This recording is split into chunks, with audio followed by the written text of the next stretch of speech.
है आज क्लास में? अरे केजरीवाल जी दिखाई नहीं दे रहे। केजरीवाल जी कहाँ पर है आज मोदी जी? सोनिया जी, केजरीवाल जी एप्लीकेशन दे गए मुझे। वो 3-4 दिन तक स्कूल में पढ़ने के लिए नहीं आएंगे क्योंकि वो कांवड़ यात्रा पर गए हुए हैं। मोदी जी, कल मैंने आपसे पूछा था कि पृथ्वी 24 घंटे में सूर्य के चारों तरफ कितने चक्कर लगाती है, आपने बताया नहीं। अच्छा सोनिया जी, बुरा मत मानना, आप हर सवाल मुझसे ही क्यों पूछती हैं?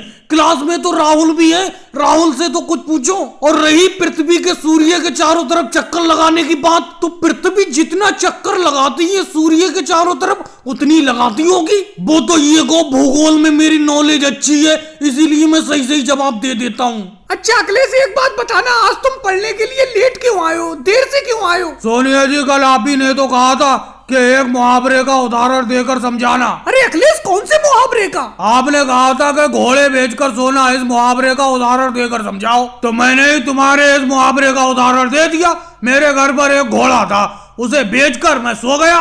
ऐसा सोया सुबह देर से आँख खुली, इसी को तो कहते हैं घोड़े बेचकर सोना।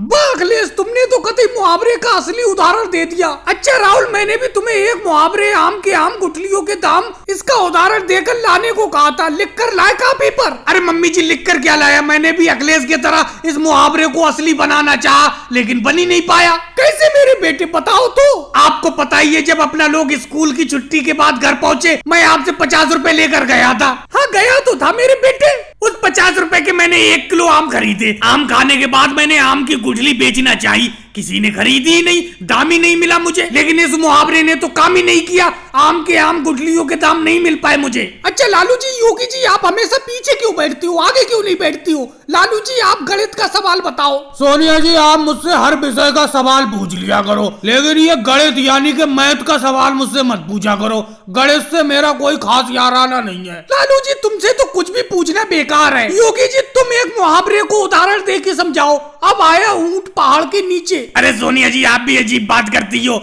ऊंट पहले पहाड़ के ऊपर चढ़ा हुआ था और वो नीचे आ गया उतर कर पहाड़ से, इसी को तो कहते हैं अब आया ऊंट पहाड़ के नीचे। सोनिया जी, कब तक पढ़ाती रहोगी? अब छुट्टी उट्टी करके अलग करो, बहुत देर हो गई आपको पढ़ाते पढ़ाते। और भाई लोगों को वीडियो को लाइक करो, चैनल को सब्सक्राइब करो।